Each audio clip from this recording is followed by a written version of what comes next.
وصفاقتهم وبرودهم الشديد. فاللي حصل بين الصحابة هذا أمر إحنا ملناش دعوة به خالص. سئل الشافعي، وده أئمتنا هم، احنا نمشي في اعتقادنا في الصحابة مش من دماغنا ولا بهوانا ولا نتعصب لأحد، نحن نمشي على الخط المستقيم الذي رسمه لنا الصحابة ورسمه لنا بعدهم أتباعهم حتى جاءنا نقيا طريا غضا كأنما أنزل أمس. الشافعي سئل عن ذلك عما جرى بين الصحابة فقال: لا نؤثم ولا نعصم. دول كلمتين يكتبوا بماء الذهب، وهؤلاء نجاة، هاتان الكلمتان نجاة من كل بدعة. ما تقول في الصحابة يا أبا عبد الله؟ قال: لا نؤثم ولا نعصم. لا نؤثم يعني لا نعصم، يعني إيه؟ مش معصومين، بشر يخطئون ويصيبون. يعني أبو بكر ممكن يغلط، ممكن يغلط. عمر يغلط، أيوة يغلط، مش بشر يغلط. ما فيش حد معصوم إلا النبي صلى الله عليه وسلم بس. طب هم لما هم مش معصومين ممكن يغلطوا، يبقى هم كده ممكن يدخلوا النار؟ يقول لك لا، هم نعم بشر مش معصومين، يغلطوا بس غلطهم مغفور، لا نؤثمهم. اطلع الله عليهم فقال: اعملوا ما شئتم فقد غفرت لكم. محدش دعوة بيهم، لا يقاس عليهم غيرهم. شهد الله لهم بالجنة وهم على وجه الأرض يمشون، فما حدش دعوة بالصحابة خالص. وما جرى بينهم من السب ده شيء بسيط بالنسبة للقتل. يعني ده اللي بيتكلم الآن في السب دوت، ده مخه راح فين؟ لما كان بينهم معارك وقتل وحروب، هو مش شايف الحروب وجاي يتكلم في السب؟ واحد ماسك لواحد السيف، منتظر منه ايه؟ طبيعي ان هو يقول في كلمه كده ولا كده. ثم المرء قد يتكلم في الشخص، اصل يقول لك يعني ايه؟ يقول لك ايه؟ بدل شتموا علي يبقى هم كده منافقين وكده يخشوا النار. مش النبي بيقول: من ابغى من ما حبك علامه الايمان وبغضك علامه النفاق يا علي؟ يبقى اللي بيبغضه يخش النار. يقول له هو اللي بيسيبه يبقى بيبغضه؟ هو كل واحد بيشتم واحد يبقى بيكرهه؟ لا طبعا. الا يشتم الاب ابنه وهو يحبه؟ الوالد لما الولد يعمل حاجه كده ويغيظه وينرفزه، يروح قايل له ايه؟ يا ابن يروح شتمه. ممكن يتضايق من اخوه اللي هو بيحبه جدا، فيقول: ابن المش عارف ايه ده هعمل فيه واسوي، الله يعمل فيه، ويقعد يشتم فيه للصبح. لكن لو سمع ان حد بيعمل له حاجه في الشارع ينزل ياكله. هو ما بيكرهوش، لكن هو احتملته الحميه، زعل.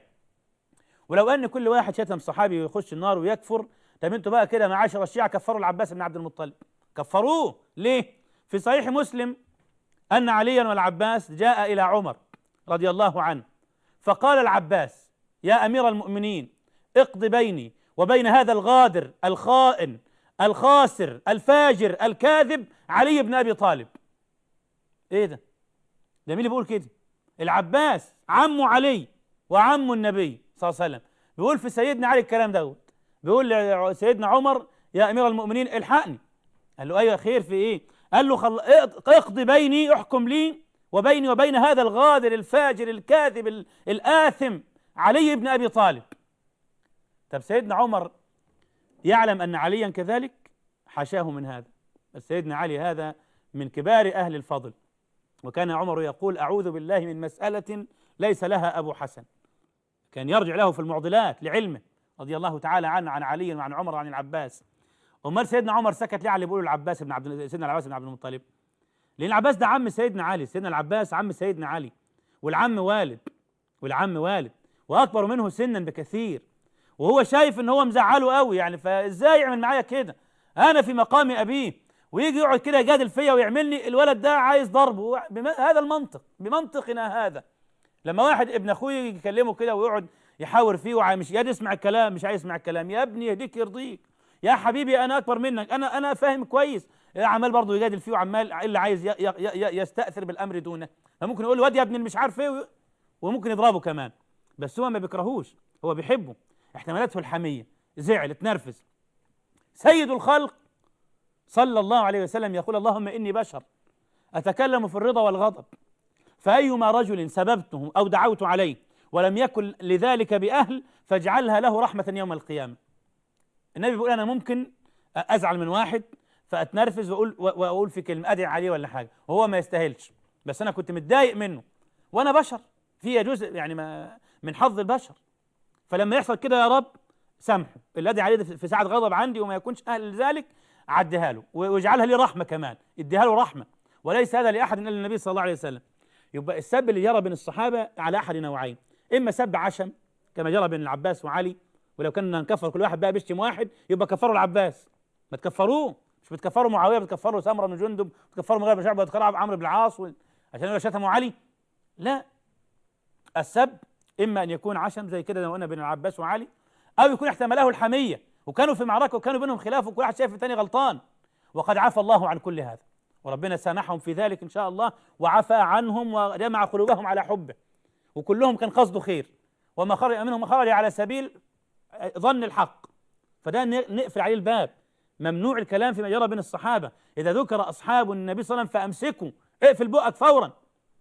احمد بن حنبل جيء له بحديث بعض المحدثين، حديث محمد بن جعفر غندر عن شعبه، وساق له صحيفه وكان فيها بعض ما يتعلق بما جرى بين الصحابه، فقال احمد اف لهذا، ايه الكلام دوت؟ واخذ ينقل الاسانيد فقط ولا ينقل الكلام اللي بين الصحابه. يقول لك ليه انا اتعب قلبي اسمع كلمه بيقولها صحابي لصحابي، اتغاظ، اقول طب ازاي يقول حاجه زي كده، اكرهه غصب عني، اخش في النار؟ لا، انا احبهم كلهم، ما يبصش على الحاجات دي خالص، ماليش دعوه، انا مالي ومال الصحابه، نحن نحبهم جميعا ونتقرب لله بحبهم، وما جرى بينهم لهم رب يقضي بينهم فيه وهو ارحم بهم منا. يبقى السب اللي بين الصحابه ده امر ما فيش فيه كلام عندنا، ده حصل من الفريقين، وليس الذي يسب عليا باقل من الذي يسب ابو بكر الصديق. فالامر ده نقفل عليه خالص، ما يضرش حد منا يعني. ثالث اشكاليه، قال ان البخاري ضعف جعفر بن محمد الصادق ولم يروي عنه شيئا في صحيحه، عشان يحيى بن سعيد القطان قال في النفس منه شيء، في النفس منه شيء.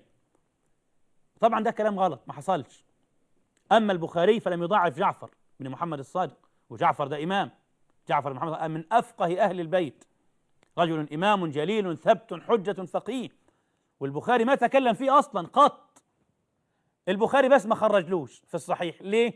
لاعذار كثيره، ما البخاري ياما ناس ثقات كبار مثل جعفر ما خرج لهم البخاري ما خرجش لكل الثقات، يعني انتقى من الثقات، وكان عنده ما يغنيه عن جعفر، عنده من الاسانيد العاليه ما لا يحوجه لجعفر بن محمد الصادق رضي الله عنه. ثم البخاري كان بيشترط في الصحيح اعلى درجات الصحه، وجعفر بن محمد الصادق لما حدث عن ابيه عن جده سئل سمعته من ابيك؟ قال منه ما سمعت ومنه ما وجدته، وده يطعن في دقه الاتصال، وإن لم يكن يطعن في جعفر نفسه، لكن ليس هذا شرط البخاري في الصحيح. البخاري لازم عشان يروي حديث عن واحد يثبت سماعهم فعلا، يثبت السماع فعلا وحقا وقولا، فأما تركه لجعفر بن محمد بسبب هذا، وده اللي خلى يحيى بن سعيد القطان يقول في الكلام دوت. يحيى قال في النفس منه شيء، مش من جعفر، من رواية جعفر، لأن جعفر كما قلنا كان متساهلا في السماع، وما رواه عن أبيه عن جده منه ما سمعه ومنه ما لم يسمعه وحدثه به أهله، فده البخاري ما ياخدش الحاجات دي في الصحيح. ليه؟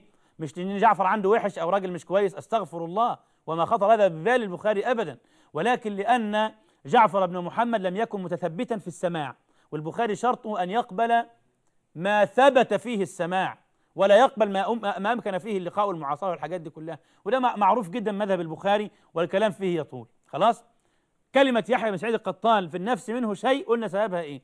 سماعه، بيقول أحاديثه يعني في منها حاجات سمعها وحاجات ما سمعهاش، صح هو ثقة، بس القواعد ما فيهاش مجاملة، القواعد ما فيهاش أي مجاملات، ولهذا في نفس منه شيء.